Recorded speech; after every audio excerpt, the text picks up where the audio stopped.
The next speech is in English again. And probably some of you remember when we have been in the Deutsche Bank Park with our symposium, we had an expert, I think from the German level, talking about the e-invoice. And I asked him, what do you think when the e-invoice will come for Germany?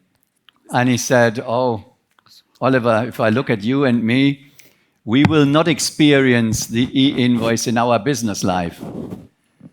And now we see some decisions come quicker than expected. And I think it was a real quick decision. So Katalin will tell us more about the e-invoice and all what is around it. The stage is yours. Thank you.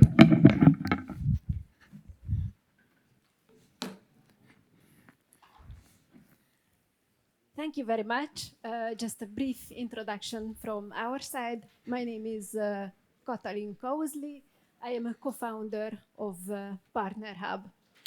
And we at Partner Hub enable financial services providers to set up e-invoicing solutions, and we are also in the business of making integrations easy between e-invoicing systems and financial service providers. So this means that we can integrate very easily with banks and factoring companies to make life easier for both businesses and financial services providers so that everyone can enjoy the benefits of e-invoicing.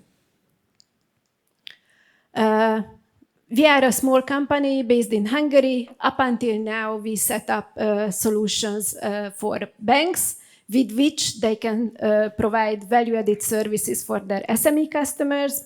And as I mentioned, we also started working on a low-code integration toolset to integrate ERP systems with banks, so it will be easy to connect, for example, SAP to any kind of banks, and you can do this integration for payment services, but also for invoice finance services.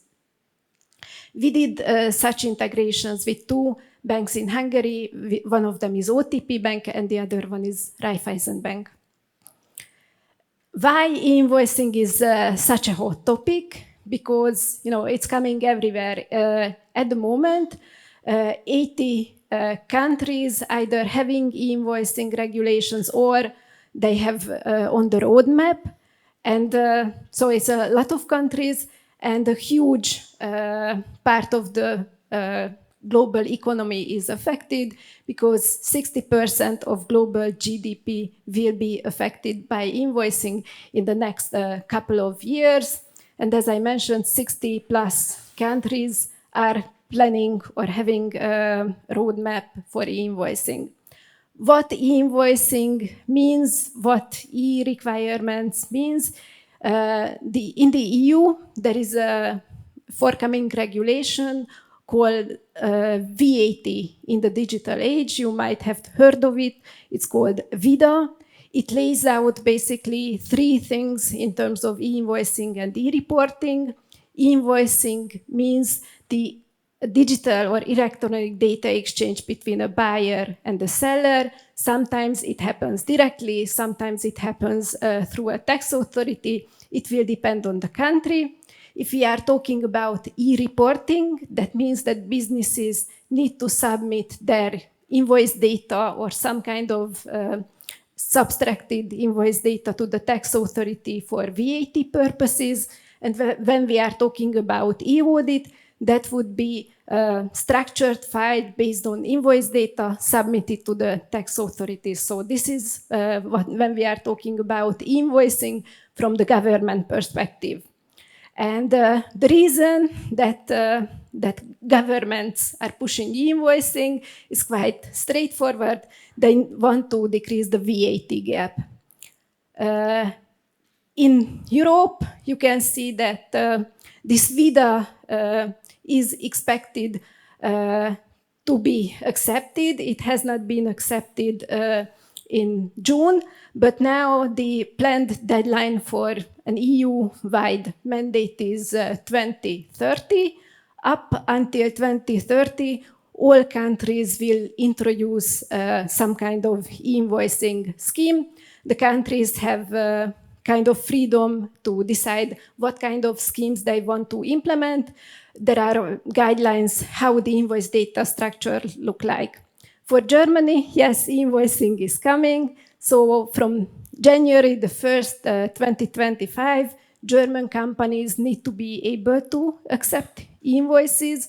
From 2027, there will be an obligation for certain companies to issue invoices, and the final deadline is 2028, when invoices will be the norm for Germany's. Just a brief history for invoicing. So in Europe, Italy and Hungary were the first countries to start these invoicing or real-time data reporting transactions. And as I mentioned, there is a roadmap for all countries. So what it will mean? This will mean that e-invoicing and electronic data exchange will be the norm for all business to government and business to business transactions. So there will be structured data exchange between these counterparties. And also, as I mentioned, the VAT reporting will be also based on e-invoice data for intra-community transactions as well. So not only for domestic, but for intra-community transactions as well. So going to the definition, what is an e-invoice? An e-invoice is a structured data together or without a PDF representation. So today, or a couple of years back, when you thought about an invoice, you thought about a piece of paper. More recently, you are also might be thinking of a PDF, but a PDF is not a true invoice. The idea behind the invoice is that you also have a structured and standardized invoice data format. Why is it good for all of us, and why the push of the regulation benefits everyone? Because if you have structured and standardized data, then straight-through processing of data between systems become possible. So it will be less burden for integration. It will be much more easier to process data automatically. So if we think about this, e-invoicing is kind of a modern technology EDI, and this will mean that the integration burden on the business side and the data exchange side will decrease. However, there is a roadmap until that, so all systems need to be prepared to produce and receive invoices so that they can enjoy these benefits. And why invoice data is so important for all of us in this room is that if we have this structured and standardized invoice data, then you can have all the invoice data fields and you can work with all the invoice data fields contained in the invoice. So what this means that if we look at the purchase to pay or order to cash process, including payments and financing, that if you look at the invoice data structure, so that is I always say, the deepest and widest. So it's a very rich data source. So if you have the structured invoice data, you can generate payments, you can generate payment requests, you can generate a financing request just based on the invoice data ready. And you can do a lot of things with the invoice data.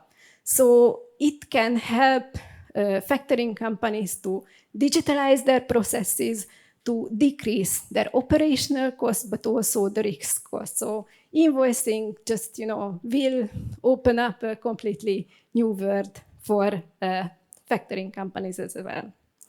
Yeah, so as I mentioned, invoicing is primarily done or pushed because of the tax compliance or VAT gap perspective, but it gives a huge value both for businesses and the financial service providers. So if we take the business perspective, then yeah, we will have the digital taxation. We will have we can also automate our procurement processes. We can optimize our financial value chain, so companies can optimize their AR, AP processing, their working capital position, and they also work so they can work much better with their financial service providers. Banks also started to provide API-based services, and in the previous presentation, I have seen that efcom also started provide API-based services. So if we take into account, the pieces and we put together the pieces, on one hand, we will have the structured invoice data. On the other hand, we will have the API-based services. Then, then we can basically enable straight-through processing of data through the financial supply chain process as well. I won't go into the details of this slide, but this is the idea.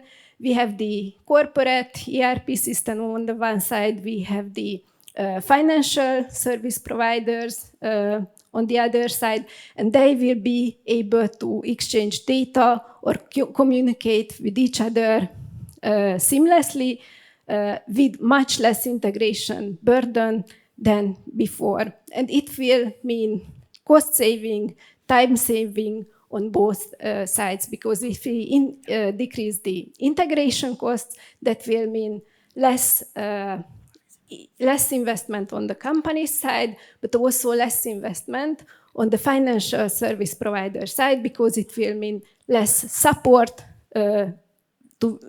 less support that you need to provide your customers to get integrated and to service them on a day-to-day basis. So this is really a new world. If we move a little bit closer to the invoice finance process, then we can see that if we take steps of the process and look at also invoice data, we can say that each step of the invoice finance process can be supported by using invoice data. So we can have access to invoice data because of the invoicing regulations. And if we have the invoice data, we can generate a financing request based on the available invoice data. We can do verifications if the invoice data are available. For example, you can do PO matching. You can try to get additional information from the buyer about the invoice status. If you have the invoice data and you need to generate specific contracts, then you can generate the contract based on the invoice data available. For example, we did a project. It was not a factoring company, but a leasing company. So they sold cars. We had the customer who was the importer of cars. And then we were integrated with the leasing company. And whenever the invoice was issued, the financing contract can be generated based on the available data. And if we go to the payouts, then the payments and payouts can also be managed together with the API-based services. So matching of payouts, payments, and invoices can be also automatized. So it's really a lot of opportunities there. You just need to utilize them.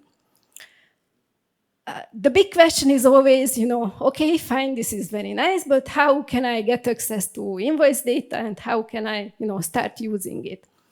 If we have invoicing, there is a so-called hybrid format for invoicing. So for smaller companies, it will be also possible to just, get an invoice where you have the PDF and also the XML or JSON file, so the data embedded in the invoice. I think that is the Zugpferd format in Germany. So, yeah. So you will be able to use the Zugpferd format produced for smaller companies. If they upload their invoices to your system in the future, then you will be able to capture the data from the Zugpferd invoice, and then you can start work with the invoice. So that is, one way. The other way will be that you can integrate with the issuing system. So if we go to the embedded finance topic, then so if you want to do embedded finance, you go to the system where the invoices is issued. So that can be an online invoicing solution, that can be an accounting system, or an ERP system. So this is also one way to get access to the invoice data. And finally, depending on the scheme, you will be able to get invoice data from the tax authority, just like in Hungary, or in India, there is a scheme called Account Aggregator System, which is a regulated data sharing system for certain data, including tax data and invoice data. So this is how you can get access to invoice data. And if we are moving along the factoring process, it is always a big question, invoice authenticity. So e-invoices will also help you to prove whether the invoice is authentic or original or not. Why? Because in certain invoicing schemes, you can get a clearance from the tax authority whether the invoice was reported or not. If it was reported, you can be sure that it's a good invoice to finance. In some schemes, e-signatures are required to be put on the invoice. And if you can check the e-signatures, then you can be also sure that the invoice is authentic. It was issued by the company who said that it issued it. And you can also be sure that the content of the invoice has not changed. So the invoice was not hacked. A third thing is that each invoicing regulation requires that a unique invoice identifier is issued. And this is also good for checking the double financing, because if an invoice was submitted to a system where you can check if it was already financed or not, then you can be sure that this invoice has not been financed yet. So this will be, again, a good opportunity and increased, safety or security for factoring companies to have the e-invoicing scheme. And just a practical example from Hungary. In Hungary, real-time data reporting is fully mandatory for 4 years now, and I can say it from a personal experience. It is impossible or almost impossible to do invoice fraud in a way that you just issue the invoices, but they are not authentic anymore. I already mentioned the validations and checks. So if we have these, lot of invoice data fields, then you can check each invoice data field, and you can match against other systems' knowledge. So it will also increase your safety and decrease the risk of fault. So this can be the matching, as I mentioned, with the PO numbers, but also the delivery acceptance with the customers. So going to a couple of examples, as I mentioned, real-time data reporting is mandatory since 2018 in Hungary, fully mandatory since 2020. And this means that all companies must report all their invoices to the tax authority real time. And the tax authority provides API service, which makes invoice data available to third parties, to the companies, and allow third parties. So if I, as a company, enable my bank or factoring company to use this invoice data, I will just provide my credentials, and they can get also access to the invoice data, and use it for financing. And this is what happened in Hungary. There is a factoring software provider in Hungary called Factory. So they integrated their system with the tax authority, and they enabled KNH Bank, which is a subsidiary of KBC Bank, to work with this invoice data. So how this looks like, you can query the invoice data from the tax authority. You just need to provide the invoice number and the supplier name, and based on that, you can, get the specific invoice data together with all the invoice data fields. You can see that, you can process the invoice data based on these two things. And what KNH Bank did, that they can, if you log into their portal, then all the invoices which were issued by the bank customer will be listed, and the customer just tick which invoices they want to be financed, and they submit the invoice finance request, and KNH Bank says that based on this request, the customer can get the money on the same day. So it's really a very good and smooth process. So, and on the other side, less paper, is handled both on the customer side and also on the bank side. So what KNH Bank says that it really made the factoring business much better than it was before. So that was Hungary. Another example I brought today is from India. In India, e-invoicing was first introduced in 2020. And as I mentioned, they set up a data sharing scheme called the account aggregator. And in this scheme, tax reporting data, including e-invoice data, is available. What you need to just look at the slides is the trend that they also connected this account aggregator scheme to financial service providers. So banks and financial service providers can use all the data from the account aggregator scheme. And there, only because of the data access, there is a huge increase in financing. As you can see, mainly it is for personal loans, but it is very good for unsecured business loans. So, and this will also increase in volumes, but you can see, how steep the curve is. I won't show this video to you because it would be too long, but if you would like to have the presentation, I would strongly advise to look at this demo video. This was actually published or demoed just a month ago, which is B2B invoicing integrated with an invoice finance marketplace in India.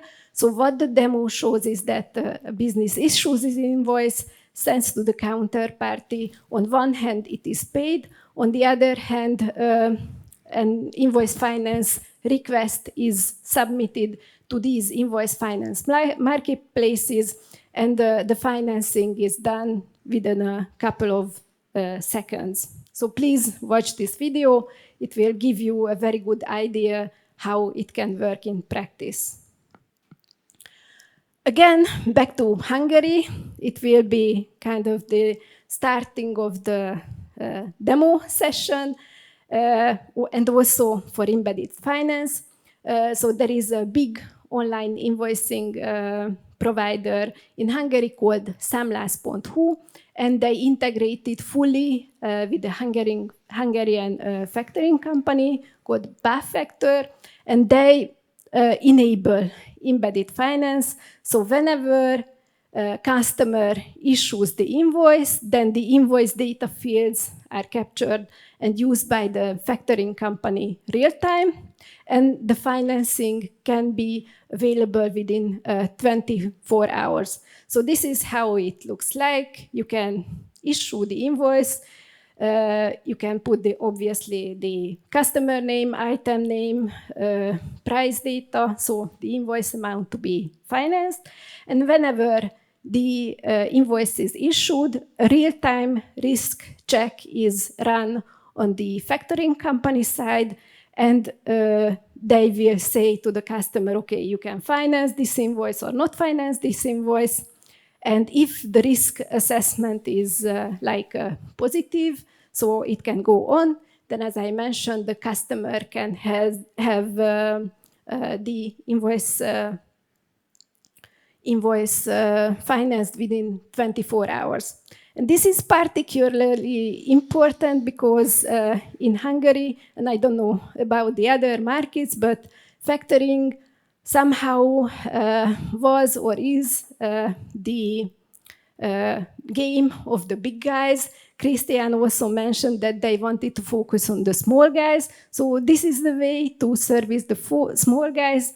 And for factoring, for you as factoring companies, it is also an opportunity to increase your business, to integrate with online invoicing service providers who serve the small guys. So that is why it is important to make it accessible to as many companies as possible. And with the invoicing, the integrations will become easier. So, more and more companies will be able to enjoy the benefits of factoring. And finally, I thought that it would be nice to show you that, it can be done kind of very easily with the efcom software as well. So we, Partner Hub, as I mentioned, have a low-code integration toolset, and we did the integration between our system and the efcom system. So this is only for one service now to push invoice data to the efcom system. But if we look at the video, then you will be, so can you start, please, the video? So if we see the video, then you will see that an invoice will be issued. Now you will see that it is a simulated ERP call. Yes, just a sec. So I will go on. So until the video starts, I will just say why it is good and why it makes sense to use solutions such as ours, because we can really decrease the entry of barrier for the integration. Because I don't know about your experience, but integration is always a problem, and it was only affordable to bigger companies.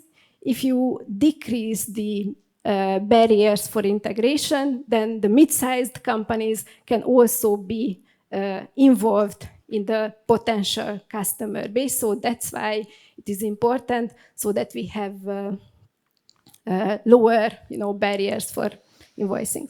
So can we watch the video? Sorry, I don't see it. Oh my God. So, sorry. So this is invoices issued or being issued. It will be an Ex-Rechnung or Zugfahr format in the future. Imagine that this was an SAP system. Now you can see that the invoice is generated, and then you can see the invoice number here. And in the background, we sent the invoice data to the efcom system. And so this is the end of it. So so you can see that the invoice was issued, and you can also see the status, so that the data exchange with the efcom system was successful. Invoice is there. It was submitted to efcom. And on the efcom side, if we go to the efcom side, you can actually see that, we just didn't put the green button, but it is actually in the efcom system. So that is, it was very easy. It was less than 2 minutes. the good news is that, with technology, it can be that easy. So we just completed the integration, I don't know, like gross, it was 4 days. Net, I think it was 1 day to do this, integration. So that is the power of technology. And this is what I mean, that, you can enable your customers to use your services if you use the technology. And with e-invoicing, it will become even easier because all the issuing systems will be obliged to, produce the structured data. So, if you also provide a standardized interface, then, it will be, I wouldn't say everybody's dream, but definitely it will be easier for everyone else. So yeah, thank you very much. If you have any questions, just let me know. I will be here for, for the end of or until the end of the event. And once again, thank you very much for the invitation.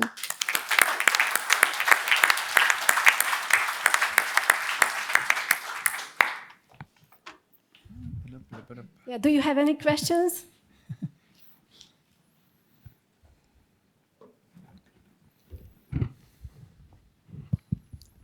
No, great. We interacted yesterday evening and today morning as well. As you know, the GCC, especially Dubai, UAE, we're just going live for the corporate tax in UAE. And there's a lot of discussion by government of UAE and the corporates and the big four to look for a e-invoicing opportunity. So more than the question, I will say that there's a great opportunity for product like this from e-invoicing perspective. What I understand that you marketing this by partnering with the banks. Up until now, we focused on the banks, but that was more like a business decision. So the technology is not, constrained by anything. So it can be on the business side, it can be on the financial service provider side, it can be on the corporate side. We are also in talks with some ERPs, for example, in France, who would want to become invoicing compliant. So it's like a really technology toolkit, okay? Like you have, the guy coming with the, big box. So we have the same big box just for invoicing and invoice data exchange. Yeah, and how your key focus is right now the factoring and invoice discounting and financing. But do you also see from a taxation perspective, whether it's calculation of VAT or GST in the countries like India and UAE, that's the focus.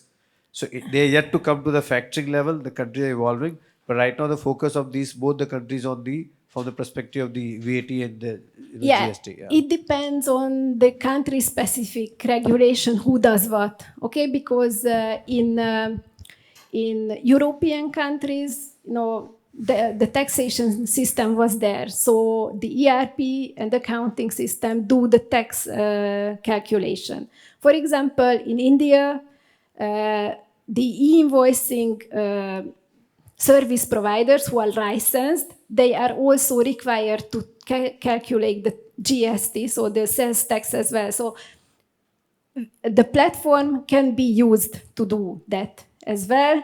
Now it doesn't do it because, the regulations that we are working with, they don't require it, but of course it can be done without, difficulties. Thank you.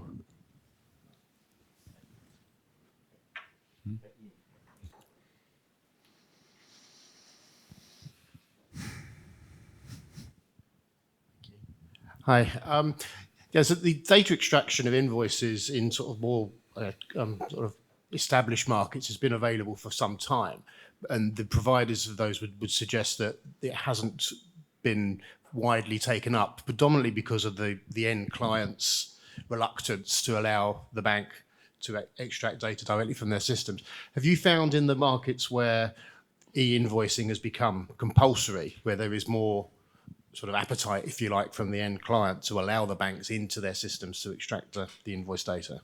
Yeah, so I think there is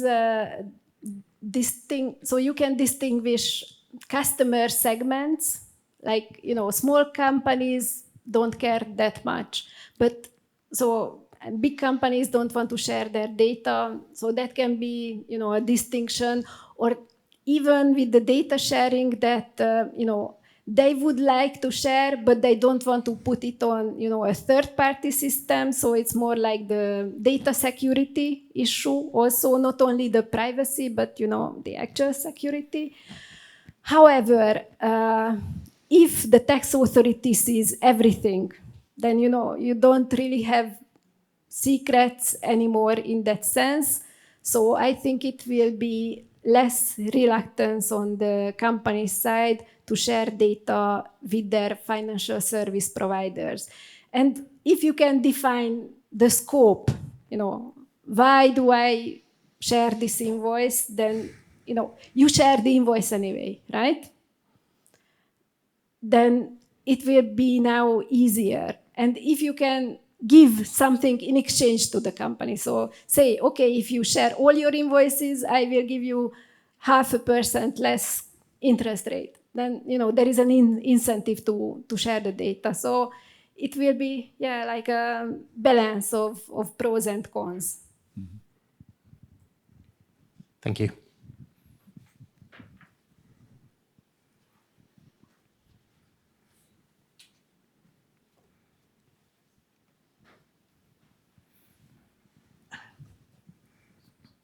We had the same topic in Madrid, in Spain, during the last conference that we had in Madrid. And we invited one of our friends from South America, Claudio Martinez. He's president of the Chilean Factoring Association. And why did we invite him for that particular topic? Because in Chile, this has been compulsory for 15 years now. So we were particularly interested in knowing what has happened in 15 years of electronic invoicing in that market.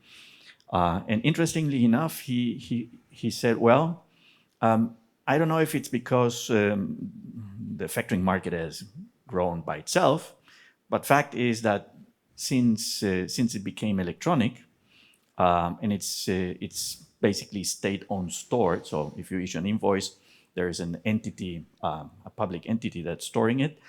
Factoring has grown significantly. Today, Chile, and we heard that from Mark today in the morning, does 14%, 15% of GDP with factoring. So at least in the Americas, it's the country with the highest factoring penetration. So is it good for us or not? Is it going to help? We can look at Chile. We can also look at Peru, which has adopted part of it. And it's happening the same thing. So we could say it's a pure coincidence, but the numbers are out there. So electronic invoice is going to boost, help our industry. It's going to give the whole thing more trust. So for all of those players in the market saying, factoring, I don't know, isn't this thing that you do when something is going to be dangerous and difficult and stuff? Well, this is going to go away in part and help. So this has been the experience from there, and we're going to adopt it in many countries in Europe, and I believe strongly that we're going to see a boost in this case. Mark. Oddly enough, we didn't rehearse this, contrary to popular belief. I forgot to mention this. So I looked at the 4 countries, the leading countries in South America. Chile is the 5th largest economy. Their GDP is $300 billion. The factoring is $42 billion, 14%. Mexico has $1.5 trillion GDP, $35 billion, a fraction. Brazil, the largest economy, $1.9 trillion, $31 billion. And Peru, oddly enough, we partner with the Peru consulate in Florida because we do a lot of work in Florida. So $23 billion. The GDP of Peru is only $340 billion, 6th largest economy. So I think that clearly tells you and validates where you have these kind of tools. It's like being blind and being able to see. in some respects. At least in the entire South America, there's $130 billion of factoring, and the GDP is about $4 trillion. So that tells you what Chile is clearly the aberration to the norm.